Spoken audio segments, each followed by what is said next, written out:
pensions la fin avoir fléchi le sort, et qu'il serait clément notre longue attente. Parfois le vent d'orage mené jusqu'au port, l'esquif longtemps battu sur la houle méchante.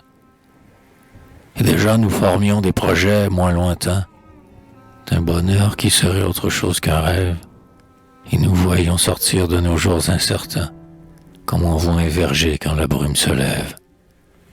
Des heures qui pouvaient encore donner des fleurs, et l'espace doré d'un automne paisible.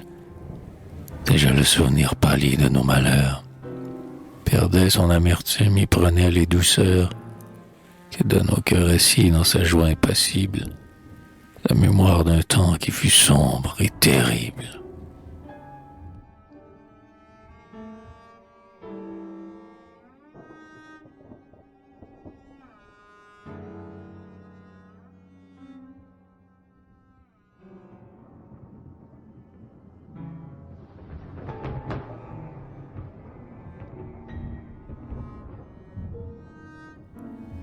Nous sentons sous nos pieds s'abîmer notre espoir, comme ces voyageurs perdus sur la banquise, qui, sous l'accablement de l'hiver morne et noir, dans l'étreinte du gel restent immobiles et grises. Puis, un jour, on la voit tout à coup se mouvoir, s'amasse, lentement, comme un cristal s'irise. Elle luit sur les mers ainsi qu'un reposoir. Ses flancs, plus diaprés que des vitraux d'église. De pourpre, de roseur et d'azur étincellent, tandis que des frissons d'argent clair qui ruissellent, passant sur ces couleurs, en mélangent les feux. Mais ce rayonnement l'affaiblit et lamine. Elle fond en voguant vers le sud radieux et périt du soleil dont elle s'illumine.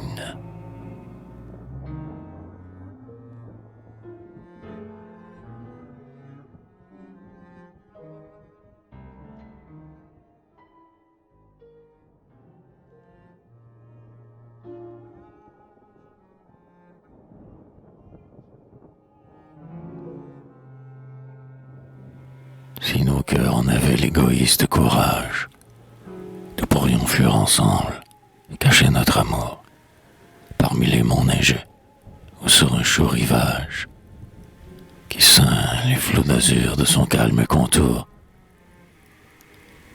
Et il nous serait aisé, perdus dans un vieux bourg, bâti au bord d'un lac en un nid de feuillage, dans le brun hameau de quelques claires plages, faire notre exil un paisible séjour. Là, je pourrais enfin, tous mes vœux exaucés, te voir, te posséder, te garder, t'adorer. Vivre dans ton regard, ton sourire et tes bras. Sentir sous ce bonheur nos chagrins effacés.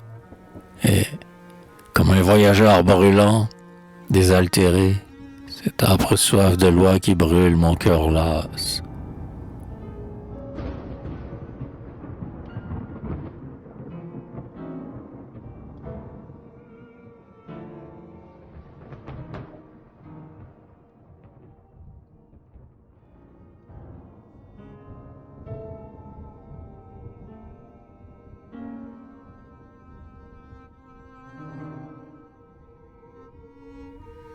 Mais je n'oserais pas te parler de ce rêve. Mon cœur, même à l'instant qu'il semble s'en bercer, le rejette et le brise avant qu'il ne l'achève, indigné d'avoir pu seulement le penser.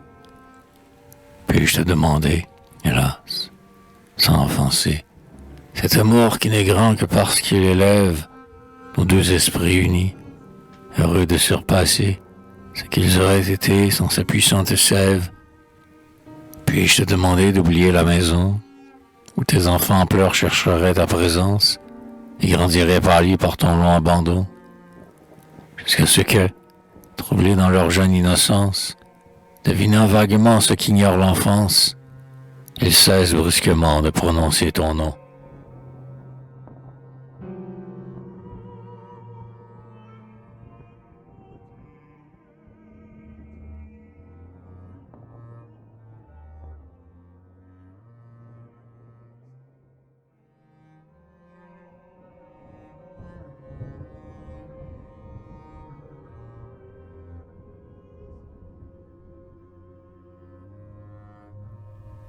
Et si je t'en parlais dans un jour de délire, toi qui remplis ton office maternel, qui noblement, qui sait quel devoir éternel, c'est de se faire aimer afin de mieux instruire.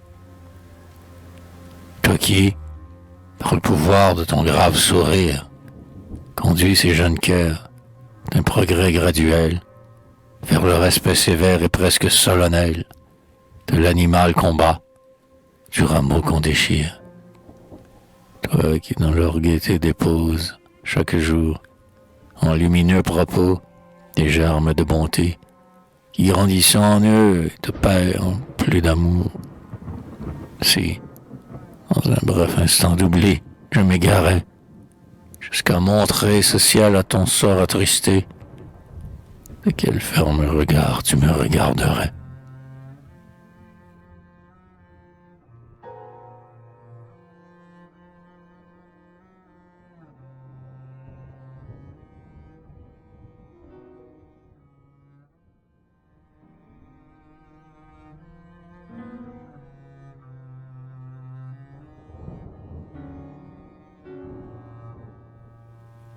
Hélas, je sais trop bien ce que tu vas me dire. Notre amour de péril secret t'assaillit. Il n'importe pour nous, mais un mot peut détruire mon effort maternel sans qu'il soit accompli. Et jeter mes enfants dans un sentier sali. Quel crime si, plus tard, détestant ton sourire, je portais, sous un front par le remords pâli, l'horreur de notre amour qui n'a su que leur nuire.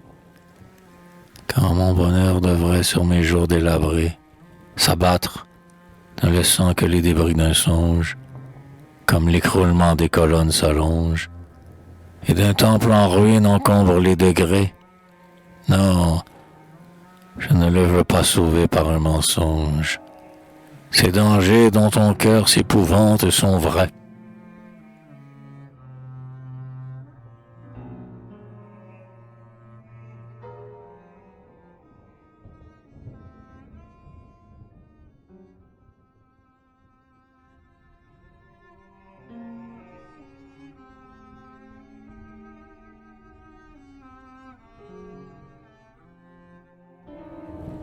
Je vois ta pâleur et tu vois la mienne, que nous avons compris tous les deux quel devoir, révélé par ce mot, vient de frapper l'espoir que ma vie, à la fin, s'unirait à la tienne.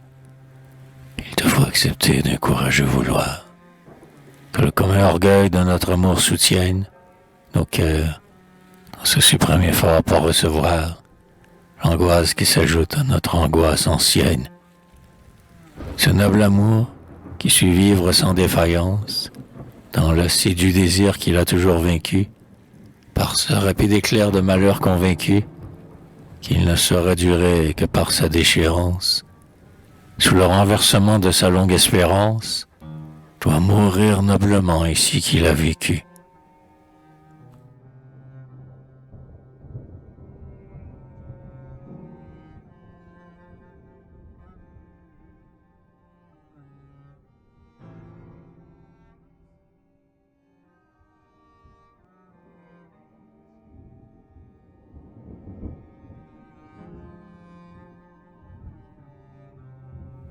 Aimé, oh bien-aimé, ineffablement cher, par l'étoile qui tremble au fronton du ciel bleu, et ses flots imposants émus d'un dernier feu, je dis qu'à ton devoir tu ne peux pas forfaire, malgré notre terreur d'en entendre l'aveu.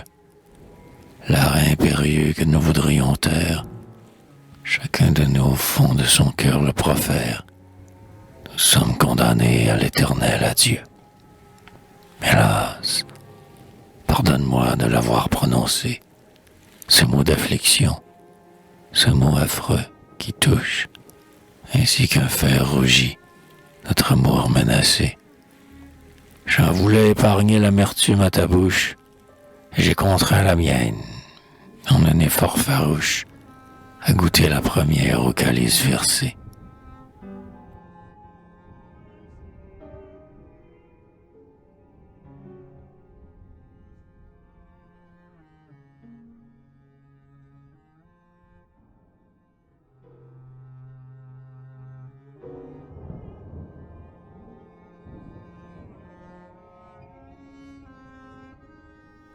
Dans la petite église où vont les matelots, qui, sur son monticule, ouvre ses deux portiques, l'un vers la route en pente, et l'autre vers l'enclos, où croissent des fenouilles sur les tombes rustiques.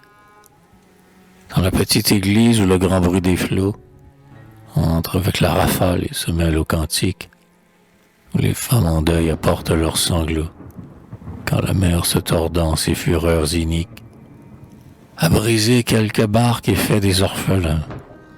Dans la petite église où les embruns salins ont rongé les anciens bénitiers de la porte, tu rêvais que tous deux nous viendrions un jour, presque seuls, consacrer simplement notre amour. Pauvre rêve aujourd'hui moins qu'une feuille morte.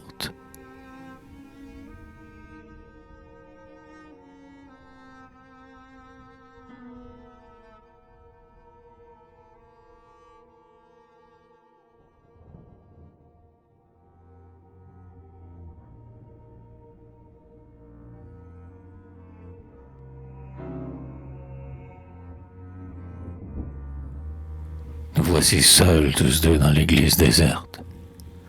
Nous nous sommes glissés, comme des malfaiteurs, par le portail obscur et la porte entr'ouverte, dans l'ombre, où les vitraux éteignent leur lueur.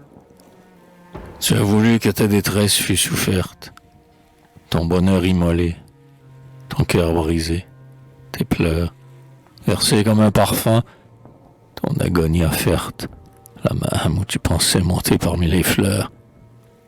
Que tout soit fait selon tes vœux, ô bien-aimé. Mais, avant que devant ton Dieu soit consommée l'offrande d'un amour qui consent à mourir, quand il sait qu'il aurait défié les déclins, va jeter, en pleurant, au tronc des orphelins, les anneaux d'or sacrés qui devaient nous unir.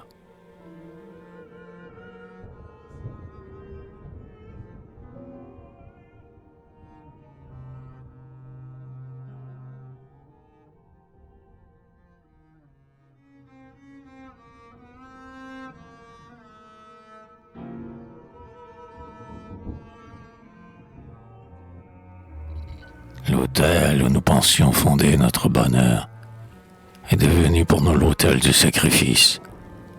Faut-il, accomplissant un redoutable office, que nous venions verser sous la même pâleur le sang de nos deux cœurs dans le même calice, présenter sur ce marbre une même douleur, et le frapper de front baigné de la sueur, de la suprême angoisse et du dernier supplice, devant ce Christ d'argent qui dans l'ombre étincelle, comme un rayon lunaire au fond d'un firmament, qu'envahit peu à peu la mort universelle. Viens donc, ô pauvre femme, échanger le serment. Le baiser héroïque et déchirant qui scelle cet hymen des adieux et du renoncement.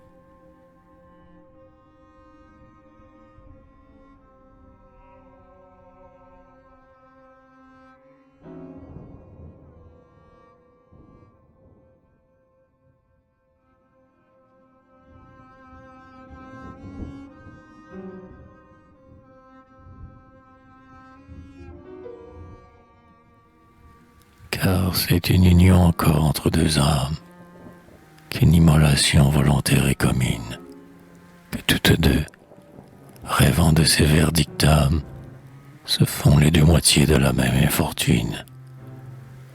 En de nobles efforts, leur énergie est une, leur sacrifice est un et brûle aux mêmes flammes. La souffrance des deux vit entière en chacune, leurs sanglots confondus sont leur épithalame. Ainsi, en nous quittant, nous joignons notre foi. Ainsi, nous échangeons sur ces marches gravies, où chacun de nous deux descendra solitaire, le gage douloureux du mariage austère, qui réunit nos cœurs en séparant nos vies, ces deux anneaux de fer que nous portons au doigt.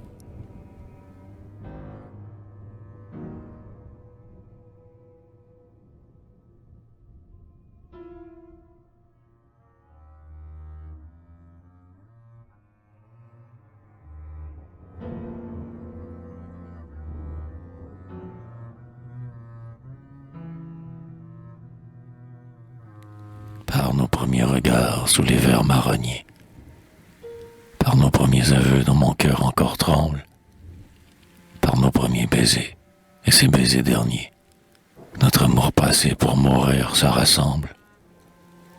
Par les sentiers, les bois, les coteaux, les glaciers, par les plages des mers qui nous ont vus ensemble, par tant d'instants profonds et de jours familiers qui font que mon esprit à ton esprit ressemble, par ce rayon qui vient t'animer sur sa croix, ce Dieu de la souffrance humaine auquel tu crois, et par mon honneur d'homme, ô chère âme, je jure que je t'aime, que ma tendresse est grande et pure, que l'angoisse sans fond de ce soir la mesure, et que c'est par amour que je renonce à toi.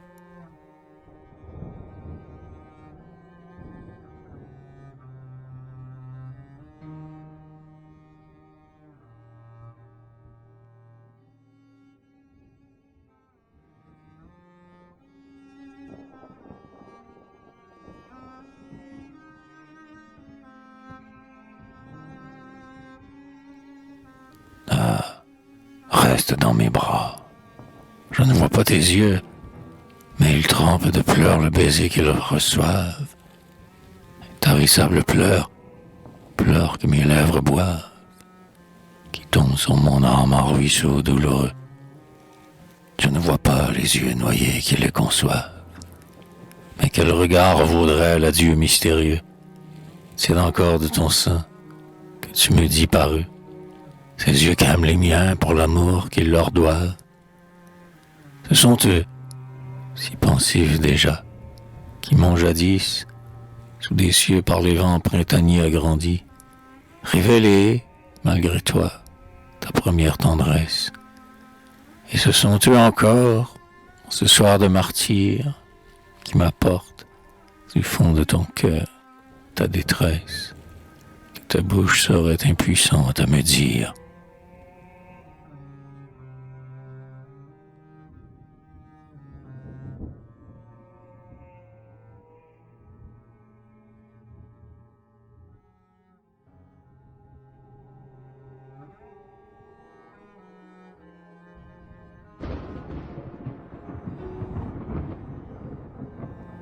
Viens dans mes bras,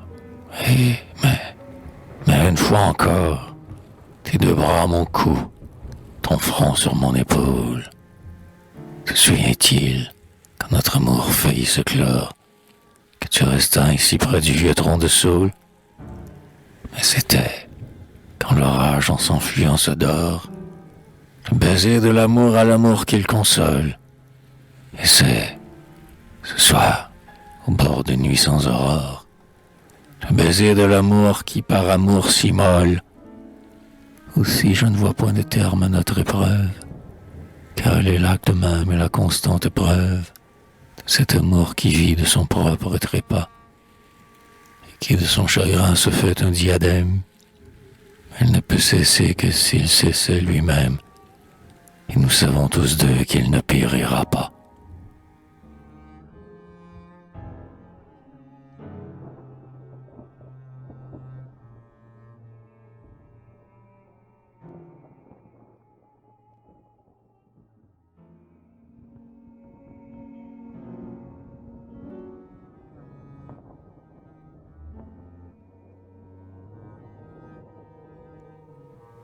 Je ne vous reverrai peut-être plus jamais. Pour de longs jours sans fin, des semaines, des mois, pour toujours, je vous perds aux doux yeux que j'aimais et qui m'étaient plus chers encore que sa voix. Puis que vous m'aviez dit son cœur, que des fois, quand par les vastes cieux de nuages semés, vous erriez parmi les ramures des bois, les miens vous ont suivi, doux yeux accoutumés. Et que de fois aussi je vous ai contemplé, quand vous fixiez sur moi votre tendresse triste, tantôt du bleu naïf des bleuets dans les blés, et tantôt assombrée telle que l'améthyste, lorsque, dans vos regards tranquillement troublés, quelques pensées d'adieu passaient à l'improviste.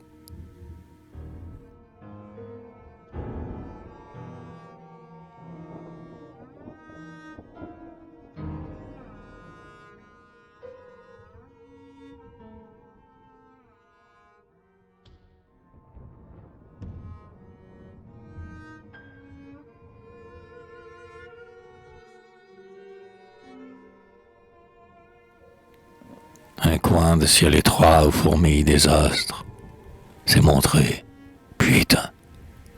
Une ligne rapide, de lumière courue sur les fûts des pilastres. Tout est noir. Witch. Ah, ciel. L'église est vide. C'est la porte qui vient de s'ouvrir. Je suis seul. Je suis seul. Je veux être seul désormais. Comme je dormirai heureux sous un linceul, dans votre champ voisin, ô mort inanimé.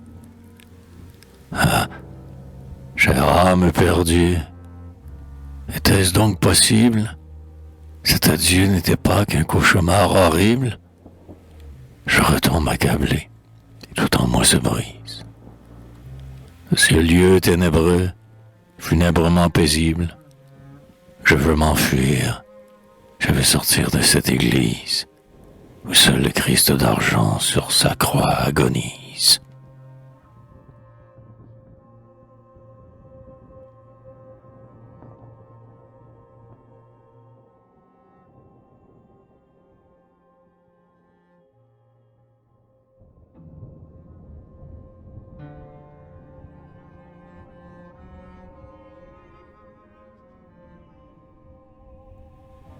Comment t'ai-je laissé aller, ô bien-aimé? Quel chemin, quel sentier as-tu pris pour t'enfuir? Il fait noir, la mer bat la falaise embrumée, la planche du moulin glissante à franchir. La route est peu sûre et la hutte déchaumée. Parmi les ménages de fer semblent bondir, comme un squelette affreux. N'es-tu pas alarmé? Une ombre, un cri d'oiseau te faisait tressaillir.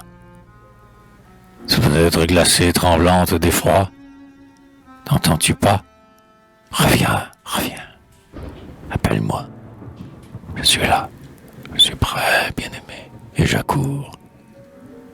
Sur les chemins obscurs, mes vains appels tournoient. Tout se tait. Seuls des chiens, dans une lointaine cour, effarés par ces cris désespérés, aboient.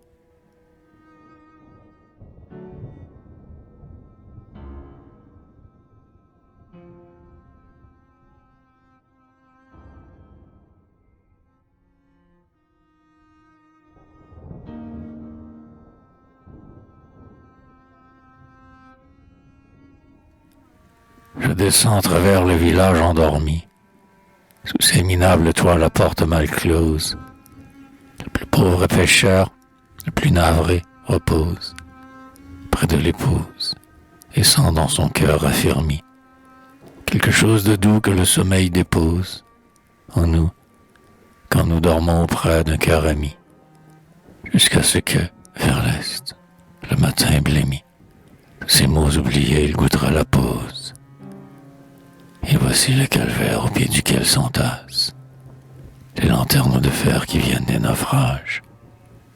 Hélas, combien de ceux qui dans son ombre passent peuvent, en pâlissant, les prendre pour présage de malheurs plus affreux que tous ceux qui menacent les barques des marins battus par les orages.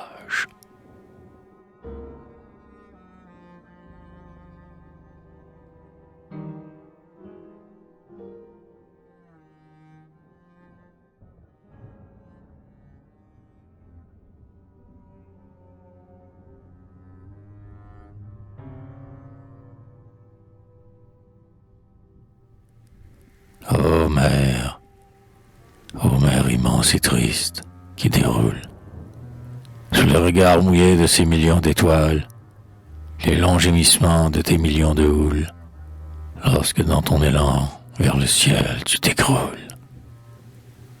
Ô ciel immense et triste, qui dévoile, sur le gémissement de ces millions de houles, les regards pleins de pleurs de tes millions d'étoiles, quand l'air ne cache point la mer sous d'un long voile.